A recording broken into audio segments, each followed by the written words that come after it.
talking about is the idea of African / black unity. And I don't hear nobody talk about the black thing. We just putting that in because people more understand that reference. The concept of African and black unity, something that's just like a idealistic idea, or something that can be realistically accomplished. Before we get into the reasoning, I want to show the people a clip here from Malcolm X. I think you'll find, sir, that there will come a time when black people wake up and become intellectually independent enough to think for themselves, as other humans are intellectually independent enough to think for themselves. Then the black man will think like a black man, and he will feel for other black people. And this new thinking and feeling will cause black people to stick together. And then at that point, you'll have a situation where when you attack one black man, you are attacking all black men. And this type of black thinking will cause all black people to stick together. How do one cite up this idea of African people being united?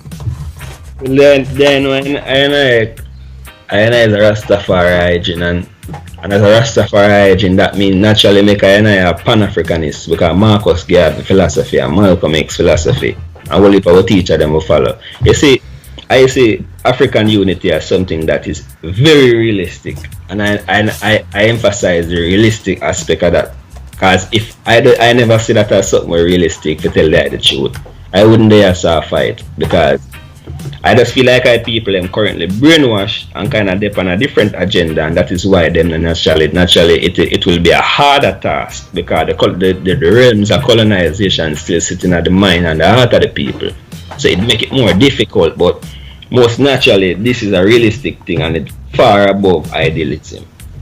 All right, so I believe it's a realistic thing also, right? But the shift has to be made in regards to the tactics that are used to accomplish this end goal, and also there has to be a realistic acceptance of the time frame that it would take. Some people on the vibe where it's like, tomorrow they want to see it. Tomorrow they want to see it, and this thing, truthfully, at least in my opinion, wouldn't take place for centuries, and it would have to be a continuing work of generation. So, and a real consistency thing with a strategy. And I feel that at least today we can put out some strategies that would be beneficial to the people, right? Yeah. And one of the most important strategies then where I feel like the people them to know, within this modern society where capitalism reign, regardless communism, socialism or capitalism, any one of the three systems, collective security is a important part of the process to help we go through towards getting this unity amongst Africans. If we don't have collective security, then economically we can't get stable, and if we don't stable economically, then it will always create a force amongst one another. We have to start teaching the generation things from an African perspective, that we are a nation, that's your brother and your sister. I think that's the biggest concept that has to get in the brains of the people. We don't view each other as your brother and your sister. Exactly. And I think that's the biggest hurdle people have to. It's a lot of teachings that have to take place, and it will take time, but we have to have those who are committed. And as I said, you have to be marching in the street. It starts in the household. Parents really have to teach their children and demonstrate also to your brothers and sisters that you are your brothers and sisters. A simple thing as saying hello to your brethren and your sister on the street. You spoke about economics. Hey, we have to support each other. Like we really have to. Like you really have to do it, because other nations are doing it. We're just the only fools that have it on t-shirts and doing Instagram posts about buy black and all this. But the next man, they just buying black. I mean, not buying black. They're just buying for whatever group that they're from. The man in Tele said the black dollar, the dollar amongst black and black people, amongst African people lasts like a maximum 8 hours on average, until it leaves the community, while you have the Jew and the Asian who it lasts in a 23 hour or 16 hour 23 days sorry, my 23 days it will last months a Jew on an average. The dollar still in them community for 23 days. We have to purchase from each other. And what I notice is this also. Don't get me wrong. I used to be like this before the heavens opened up. We are very impatient with businesses owned by our own people. True. You can call up a company, they can cuss you out, they can cheat you on the bill, they can do whatever, but you accept it. If there is any type of discrepancy or any problem from a business owned by a black person, you totally criticize them and cut them off. Yeah, and then watch the price and not even realize. And the price, and that's the next thing too. Is like this price. Oh, the item's too expensive and this and that. It's like the person's not selling that much units, folks. It's not Walmart. You know what I'm saying? They're like no subsidy for lower them price, and the way the labor go, the labor is something we have to do. We take a longer time to, so them I realize that the markup we have to naturally gonna be higher. True, and it's like, you know, so we definitely have to, because I'm a big proponent of that. When I go out, I spend my money in, you know, and just, you know, I just do my thing, and it's not the fact that I don't want someone to take up a burden and say, oh, you know, you're the only one. But each one has to, whatever you can afford. It's good to support your brother and your sister. You know, we have to do that, right? And another thing we have to do is that we have to trust each other. True. You know, we don't trust each other, and everyone screws everybody over from every group of people. But it's like people don't even give their brother and sister a chance. And once they're done wrong one time by their brother and sister, it's just a cutoff. But other people have been doing them wrong for 20, 30, 40, 50 years, and they still work with them. Chapter 13, The Black World at the Crossroads. One of the most troublesome facts in the study of history over very long periods of time, such as several centuries, is that a truth may slowly emerge period after period until it clearly forms itself into a truth, impregnable, a fact nowhere explicitly stated as such in the masses of data covered. As one continues to move on down through the centuries, countless events and situations may continue to make supporting additions to what has already been established as an unassailable fact. Yet that truth may be so repugnant, so utterly void of any rational or intelligent reason for its existence that hardly any historian would wish to state it in his work. Yet I did just that when I wrote that whites are the implacable foe, the traditional everlasting enemy of the blacks. The compelling reason for publicly putting this declaration in its historical context is made clear. The necessary re-education of blacks and the possible solution of racial crisis can begin, strangely enough, only when blacks fully realize the central fact for their lives. The white man is their bitter enemy. For this is not the retaining of wide-eyed militancy, but the calm and unmistakable verdict of several thousand years of documented history. Even the sample case study of 10 black states in this work shows that each and every one of those states was destroyed by whites. Facing this reality does not call for increasing hatred or screaming and utterly futile denunciations. Far from it. For all these shouting emotional outbursts by blacks are in themselves indications of weakness, because they becloud the mind and prevent the calm and clear thinking that is absolutely required for planning if the race is to be saved from final destruction. Destruction is not too strong a term here. Only fools will be unable to see that the race is again being hemmed in, surrounded by its enemies, and cannot survive forever under what might be called a state of gradual siege. Those Negroes who are still pledging with the whites for brotherhood through integration are so deaf and blind that they are unable to get the white man's enemies' reply to these frantic pleas for acceptance through integration. The reply of whites was so loud and clear that it was heard around the world. When segregation in schools and residencies was outlawed throughout the United States, white fled from cities to the suburbs just as though a plague had struck or some deadly disease was spreading. The blacks left alone in the cities, not called ghettos or inner city. This was rejection. Total and complete. The black youth of America got this message from the whites first. They got it quickly. They formed new battle lines. Several millions of middle-class Negroes and their leaders have not received the message yet, and probably will never. For them, the white man is the slip. Excuse me. For them, the white man is the ship, and all else is the sea. They themselves do not feel competent to develop the highest standard of life in the all black communities created by the very whites they so much worship. For them, there can be no quality education unless by hook or crook, some white faces, any kind of white faces, are in the classrooms. Their main drive is to force the fleeing whites to accept them. Or please, you superior people, allow us to bus some of our children to your schools. As they achieve those hollow victories on the integration front, they add a new cry: give us racial balance. The Negroes, neither the ethnic pride nor the self-respect that is so characteristic of the American Indians, Japanese, and Chinese, and they seem utterly insensitive to being openly rejected by the whites, and battle on with the frantic idea that they can force the whites to accept them socially. Welcome back. Welcome back. Welcome back. Happy Monday. Welcome back to On the Shoulders of Giants. I am Joseph Ward, continuing my reading of Chancellor Williams's book, The Destruction of Black Civilization. And this is chapter 13, The Black World at the Crossroads. In this chapter, we're basically going into how for the past 6,000 years, Black people have been trying to integrate with white people. Been trying to be on the white side because it's better on the white side in their mind, right? That white ice is colder mentality. So what we're finding out from reading this book is that mentality is not necessarily new.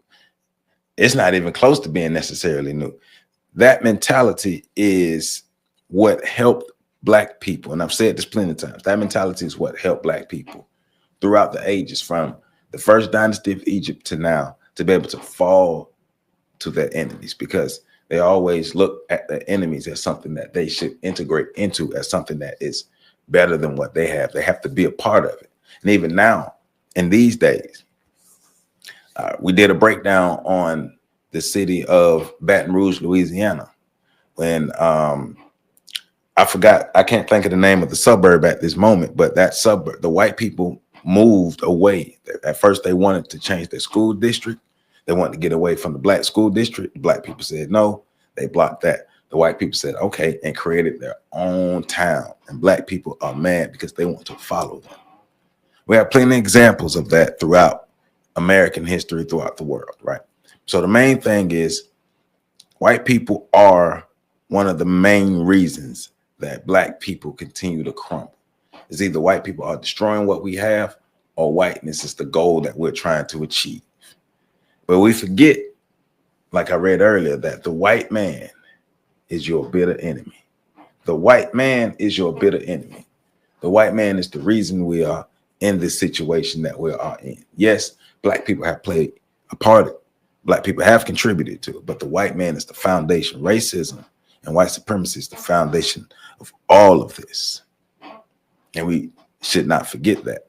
You know, like the gentleman was talking about in the clip, because we're talking about a lack of unity. Black people refusing to unite. And the question always is why can't Black people unite? Well, according to Chancellor Williams, Black people have never united.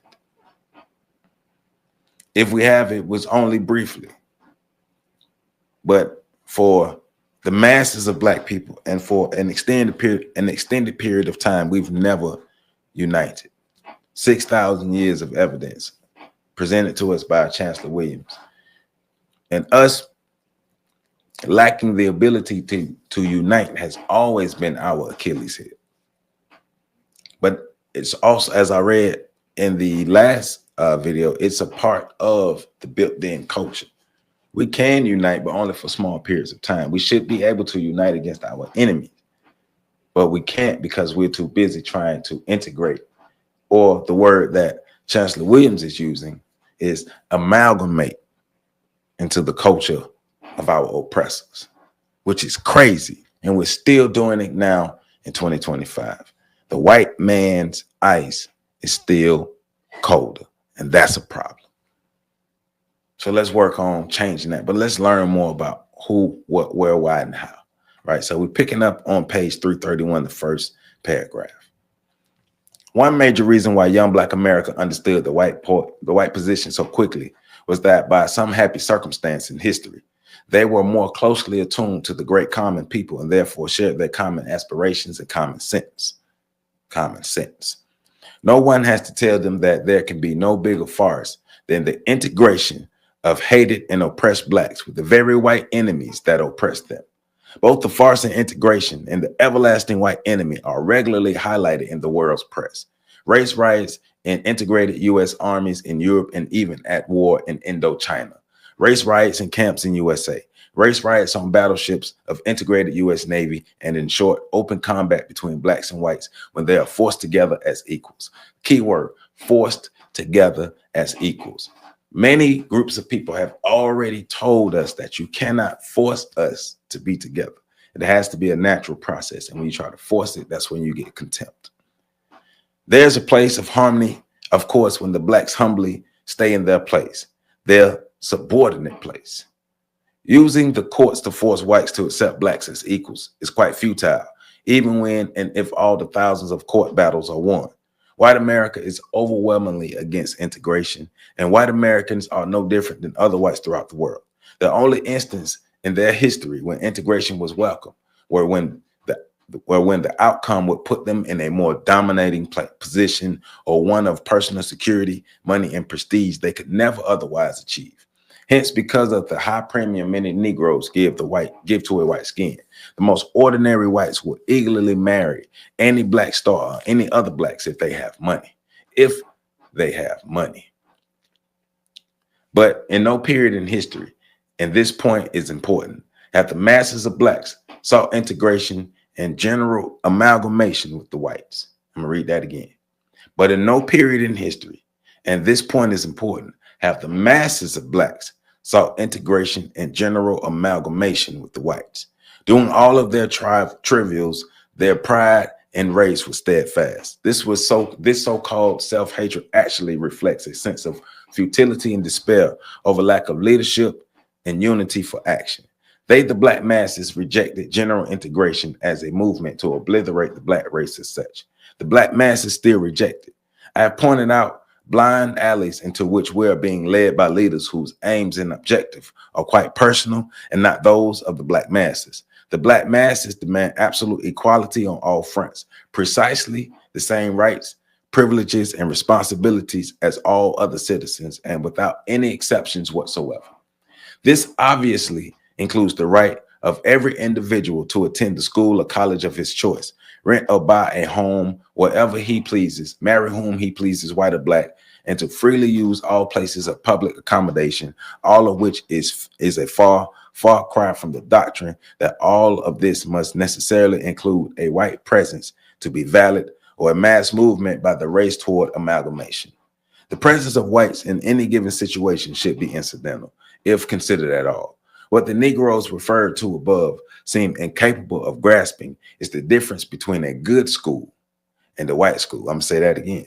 What the Negroes referred to above seem incapable of grasping is the difference between a good school and a white school, a good community to live in and a white community to live in. To them, they are necessarily the same, continuing evidence of the Caucasian success in capturing the minds of the Blacks. Oh man, I can't tell you how that gets me going when I hear people talking about, I want to make sure my child gets a good education and get put into a good school. And the school that they're talking about is the white school. And the school that they want to take their child out of is the Black school, or the predominantly Black school, which the parent and the community choose on a regular basis to not pour into. No unity, no forward thinking, no thought of, hey, how about we make our schools better? Here in Tallahassee, I use this example all the time. We have a school called NIMS Middle School. All the way up until maybe 7 or 8 years ago, NIMS Middle School, like literally NIMS. R. Frank Nims was one of the first Black, he was a pioneering Black educator and education administrator here in Leon County in Tallahassee. R. Frank Nims helped pave the way for a lot of Black educators, right?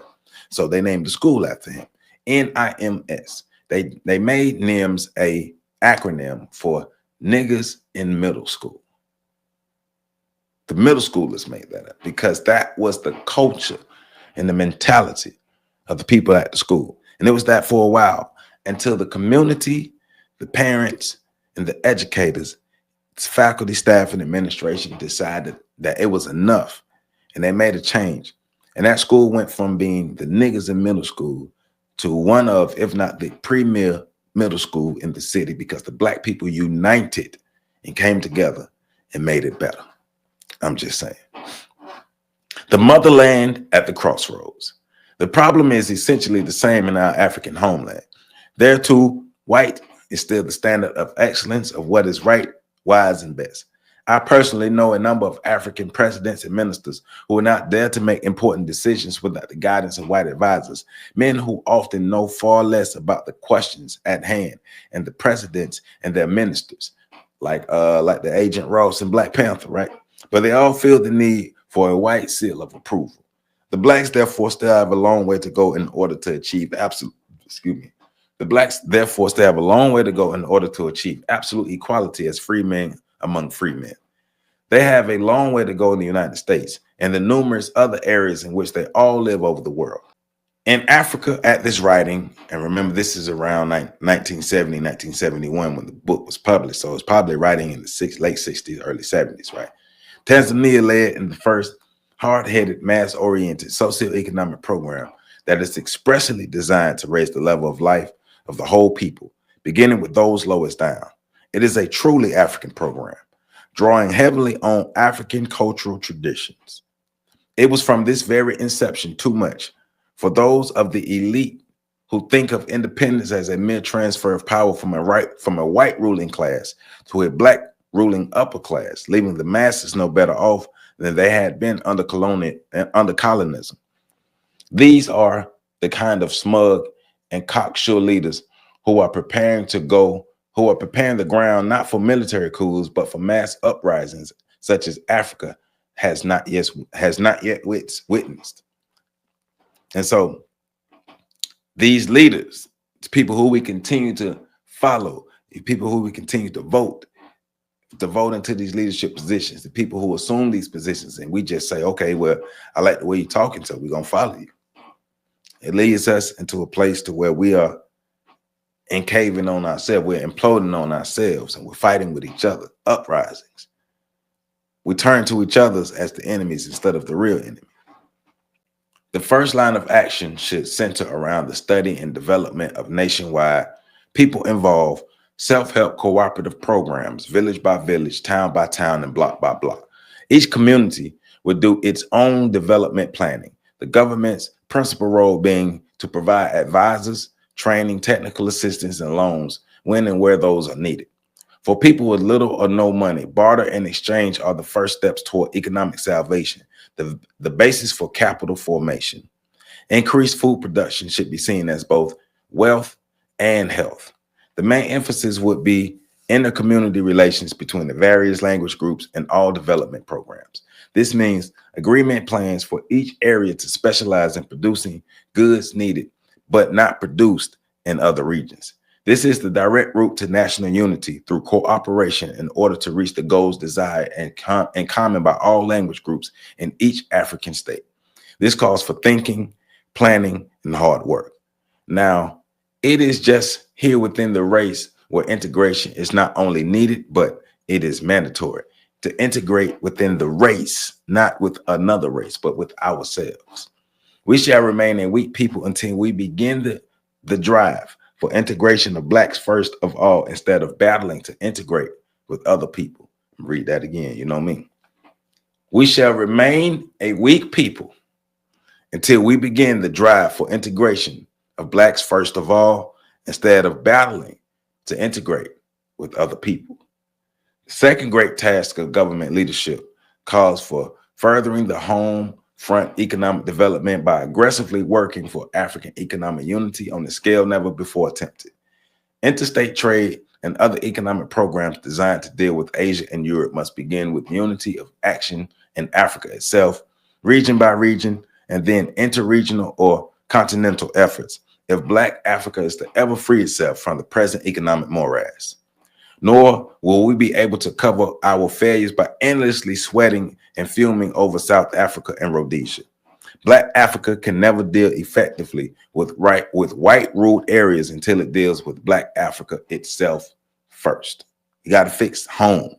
You have to fix home first, and we refuse to fix home.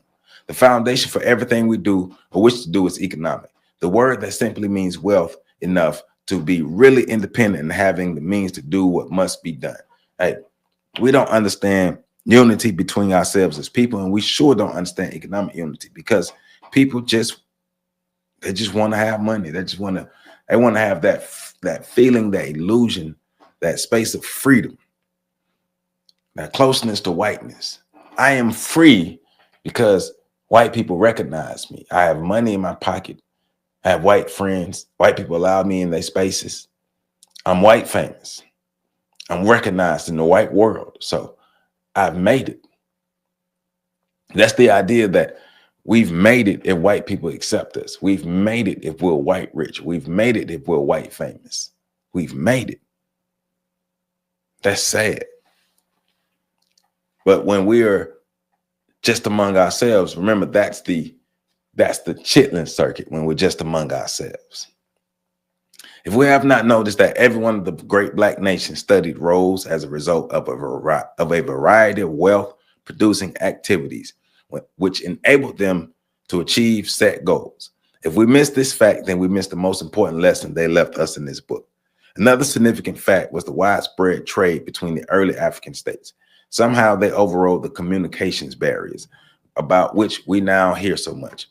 The crying first need throughout the African world, however, is dedicated leaders, not just office holding bureaucrats, men and women leaders who will be more and more in the field among the people and less preoccupied in offices with paperwork. Real leaders. These will be the people on a mission to improve the lives of the people rather than enriching themselves. Meanwhile, a frustrated people send up a silent prayer, often heavy with tears. Please, oh God, send us a few real leaders, just a few, Lord. Send us, Lord, because we keep voting and picking crazy leaders, Lord. We don't really understand what leadership is. We think charisma is leadership. That's the farthest we go. If the person is charismatic and makes us feel good, then we deem them as a leader. Are they competent? We don't know. Does the tree bear any fruit? We don't care to know. All we know is the person make me feel good, and they make me feel Black. They make me feel.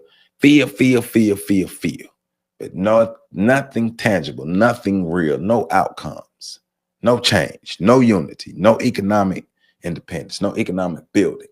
Spin, because it makes me feel good and it gives me my proximity to whiteness. Wanted leaders and African ideologies. The Black people of the world have therefore come at last to destiny's crossroad. They must make one fundamental decision as a single people.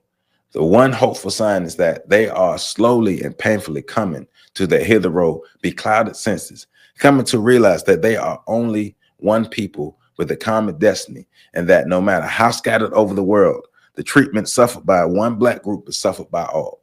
But there's a terrible crisis of leadership at the crossroads. There's no united leadership group or any real effort to create one. There's not one in Africa. There's not one outside of Africa, right? The great difficulty is that Black leaders, again, unlike the Jews, do not know what their own heritage is. They are almost wholly ignorant of their own cultural source from which independent original thinking springs and progress is inspired. The Negro leaders who spearheaded and carried on the campaigns for integration, amalgamation really being the aim, not only do not know the great heritage of the Blacks, they do not want to know it, right? They are totally rejected by the whites, but no matter, they keep on trying because the whites, the liberals, do encourage them to hope by mixing with them from time to time. Other leaders, remember he said the liberals, other leaders equally ignorant of their heritage simply do not know which way to lead. They too feel compelled to adopt and follow Caucasian ideologies because they do not feel free equal, and competent enough to develop an ideology of their own, an African-oriented ideology, going back to the codes. Hence, many, including some Black youth leaders from whom so much was expected, are jumping out of white capitalistic democracy frying pan straight into the communism fire. Neither system was designed for the Black world, yet each is only too anxious to use the Blacks as they have always been used, a numerical power base for white rule. Moreover, the capitalistic version of democracy and the Soviet version of communism not only could not serve the interests and aspirations of the Blacks, but they do not serve the interests of the white masses, neither of them. Of course, there would be a much larger class and a more powerful class of Black commissioners and Black central committees of communism if communism should spread over the Black world and more Black capitalism, if capitalism becomes the prevailing way of life. In each case, we have not a theory or a speculation, but a planned operating fact that even a fool can see. Both capitalism and communism have ruling classes that suppress and exploit the people. The masses of people, like so many masses of puppets, are fed and filled with the ideas and principles, stuff that make them feel good, of both systems. For these, they fight and die, screaming these ideas as though they were drugged. Voting creates an illusion of power that does not exist in fact. It works wonderfully well for the rulers, the real decision makers, because the people in capitalistic democracies actually believe they are deciding and ruling things. One surprising difference between capitalistic and communist countries is that the people in the latter countries know they are powerless.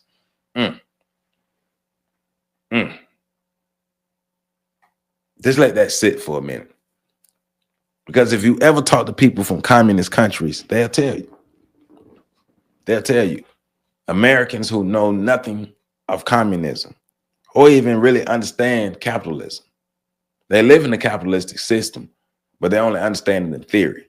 They read about communism, but they only understand it in theory, but they have no idea how Black people can be the lower class in both, because we think if we switch from capitalism to communism, we will be better.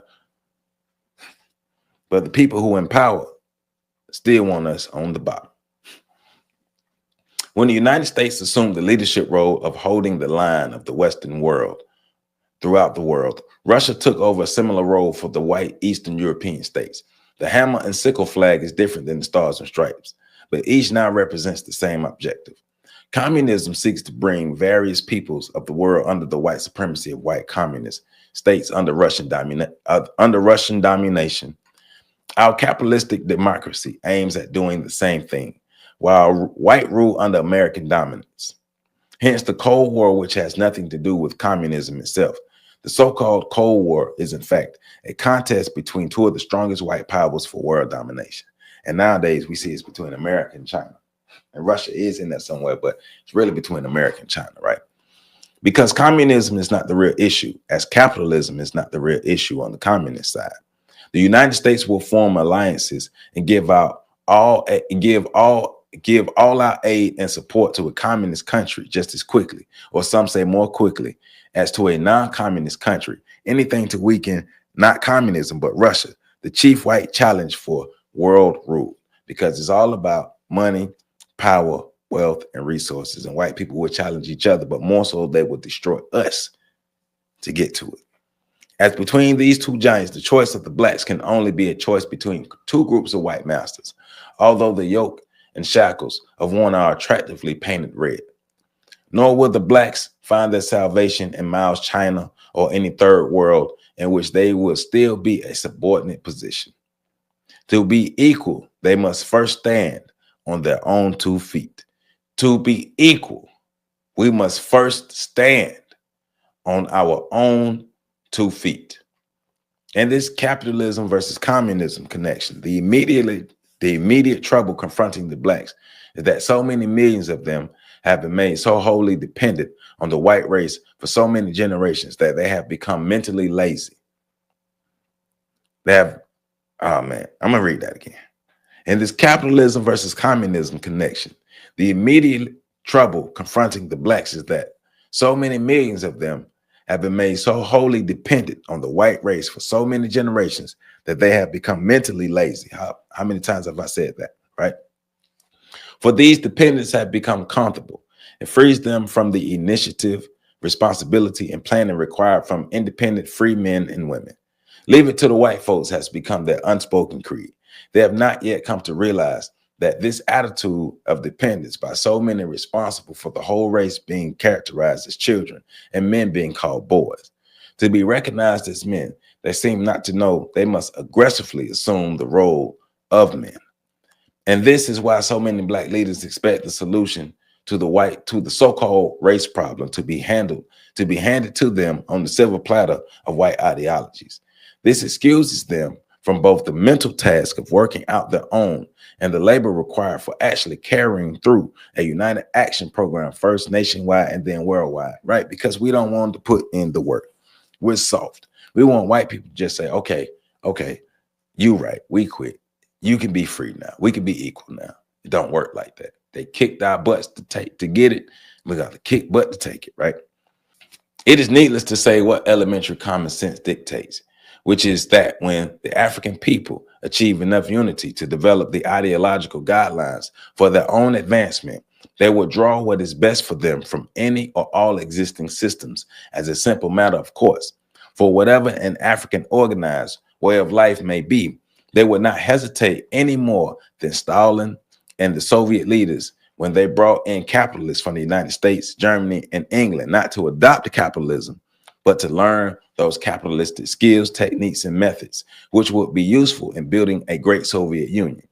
The emerging communist states drew heavily on capitalism when it served their purpose, openly and without apology. Hence, they became equal with the greatest powers without changing their own ideology. These observations are addressed only to those who seem not to know that one may extract what he needs from capitalism and communism without being capitalist or communist. But you know, us, we have the integration or the amalgamation mindset. So we want to become that. We think we can't benefit from it unless we become it. And it's white too, so we got to become it. None seems to have noticed or understood the signals from the white world, signals which tell them tremendously important the whites regard any movement toward unity among the blacks. Nothing racial seems to upset them more. That is why they insist on being in on any black organizational movement, either as financially supporting members or as advisors, observers, or reporters. To bar them from any exclusively black conference is regarded as something a little less than treason or as some kind of black conspiracy in the making. On the other hand, no blacks are ever present at all white conferences where the fate of blacks everywhere is discussed and decided. Unity among the blacks has been prevented for so many centuries that the various mechanisms to keep blacks disorganized have been perfected in the Western system of race control. The white man is keenly aware of the tremendous power of any well-organized group, but an organization of blacks on their scope that would represent the voice of Black America would be a threat and a challenge not only to continued white domination of blacks in the United States, but also foreign policies and practice that affect the lives of African people elsewhere over the world. What we do in America has ripple effects around the world. Keep the Black American crazy and the rest of the world will follow. But the apprehension of the whites about the possibility of real black unity appears to be quite as needless as now as in the past, for we are still in the meeting and talking stage of our history and appear not to be ready even to begin the attack on the obviously built-in obstacles. These have been pointed out over and over again in the study. They had to be emphasized and could not possibly be overemphasized because in addition to the historic reasons for our own self-generated disunity, no other non-white people on earth are in the dangerous situation of having so many of their leaders selected, appointed, sponsored, or financed by the white ruling classes. In the case of blacks in the United States, and the same is true of blacks elsewhere, these Negro heads of important institutions and organizations represent the white man's indirect rule over the black community. It is the voice of these leaders that is accepted as the voice of the race. They do indeed have a great following, drawn almost entirely from the traditional Negro elite or upper middle class lawyers, government officials, doctors, professors, school administrators, scientists, engineers, heads of integrationist organizations, etc. Right? They are essentially anti-black, anti-African, and therefore anti-black studies. Hence, their fanatic drive for integration, which of course will effectively check the alarming development of pride in the race, a sense of cultural identity with one's own bloodline, and the growing knowledge of being members of a race with a record of achievements unsurpassed by any other people, despite the conversion of so much that was black to white.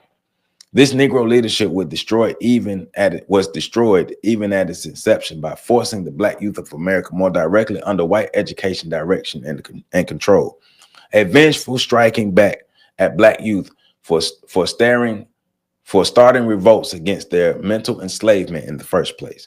Why are these people trying to be free the way they're trying to be free? You're supposed to be free under the white man, not free by yourselves. Black people are crazy. They're radicals. In a panel discussion with 3 other university presidents, the head of one major white university said, integration is a very misleading term. Our black students are as separate from the white students as they are in general society, and they know it. They come because of the vast number of special scholarships offered to them.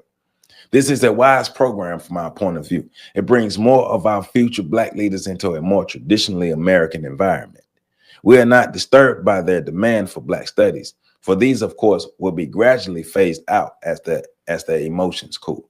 So as they grow up, get more responsibilities, get closer to white people, get more paper, they're going to stop worrying about the black stuff and start worrying about being closer to white. The same month, in May of 1971, a Negro professor declared, black studies are ridiculous at any university. I am not black, and I will not join in this new hypocrisy. I am a Negro, yet outside the United States, I am considered white.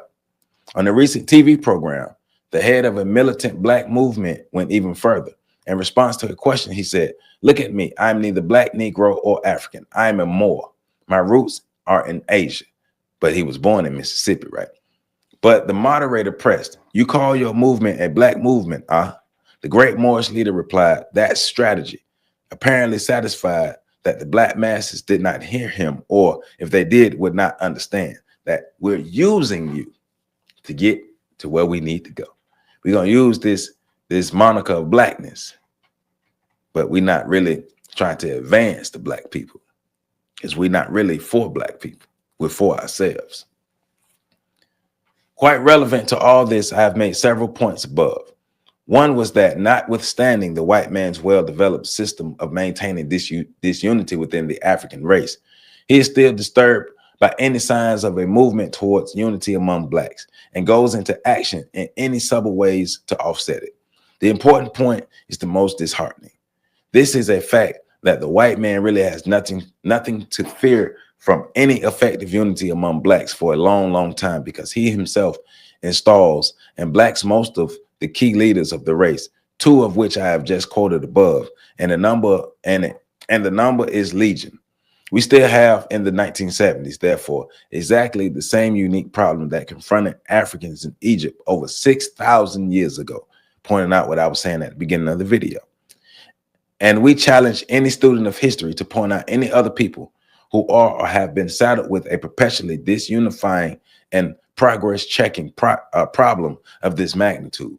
For while the white man has mingled his blood with non-white peoples from times immemorial, and no other people was the outcome a hostile race within a race. No other non-white people with Caucasian blood, whether Indian, Japanese, or Chinese, feel any compelling reason for integration, a code word for amalgamation with the whites, right? Quite to the contrary, they resisted as a policy or an acceptable general practice. The only hope for the kind of racial unity that will really liberate the blacks in America and command the respect of the world will be a new kind of mass organization on a scale with an action program never before attempted. This will require a new kind of leadership, a leadership with the single purpose of helping the masses up towards a better life. We are noted for our countless organizations, large or small. Each is an independent kingdom struggling to become an empire under a great chief. This is inevitable in the circumstances, but as in the history of Africa, not one of these standing alone can meet the mounting crisis of the race. If they will not unite, the race need not continue to despair because of the underlying pride of individual leaders. A people's mass organizational movement can override all obstacles, but will this be done? Will the people get together to override all obstacles? We haven't done it yet. We refuse to do it. Can we do it? Can we? Do you think we could do it? The subtitle of this book, The Great Issues of a Race from 4500 BC to 2000 AD, has puzzled some readers. 2000 AD, and remember this book came out in 1971. That is the end of this century, and we are not there yet. This subtitle, however, not only reflects the author's conviction that the main obstacles which confronted us in the past are with us today. They will still be with us in the year 2000 and after. It's 2025 and it's worse, right? But also that for the rest of this century, it is very likely that the blacks will still be meeting, listening, and applauding fiercely, soul-stirring speeches, protesting and denouncing injustices, or happily relying on politics as the ultimate solution of our problems. The frustration, confusion of goals, and a sense of hopelessness are likely to continue into the next century, and it has, and it's gotten worse. What Black youth began as the foundation for a new and mighty advance may be, and indeed is being defeated. But whether the task of what must be done is undertaken by this generation or left to the next, one thing is certain. It can never be said again that the Black race does not know exactly what to do, or that not a single member of the race over carefully studied and presented a comprehensive plan as a way out. For the final pages of this work offer a plan. It is not the plan, but a plan, a comprehensive basis for beginning and improving, but beginning. And that's where our reading ends. That's chapter 13. Remember, we started on chapter 14. So chapter 13 goes from, it's a short chapter. So chapter 13 goes from, what is this? It goes from 329 to 340. From 329 to 340 is chapter 13. And so chapter 14, like you said, we're getting into these plans. Chapter 14 is organizing a race for action, and it goes from 341. And remember to like this video, comment, subscribe, and share. I forgot to say that at the beginning, but like this video, comment, subscribe, and share.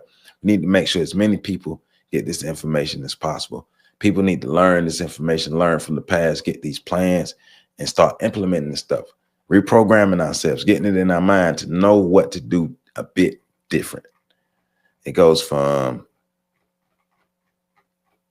341 to 360. So chapter 14 is 341 to 360. Remember, like this video, comment, subscribe, and share. Thank you to everybody who has supported On the Shoulders of Giants and continue to support On the Shoulders of Giants as we continue to grow. We're going to continue to grow. We're going to continue to push for 100,000 subscribers. That's our goal this year, to get to 100,000 subscribers. And I need your help. I need your help to build this channel. I need your help to continue to pour into my children and my Black History School, and just building. I have more content coming on this channel from other contributors. So we will be expanding what we're talking about. I have a lady, Sheila Morris, come and talk about women empowerment. We have information that's going to talk about the empowerment of the Black relationships. We got economic empowerment. We got other stuff coming on this channel. So stay tuned, stay with us, stay supporting us, stay down with On the Shoulders of Giants. And I promise you this future going to be bright, because we're going to continue to build over here. We will be the group of Black people who build up for ourselves and do for ourselves. And we welcome any Black people who are willing to get down and build. I love you all, and make sure y'all catch the next video coming up.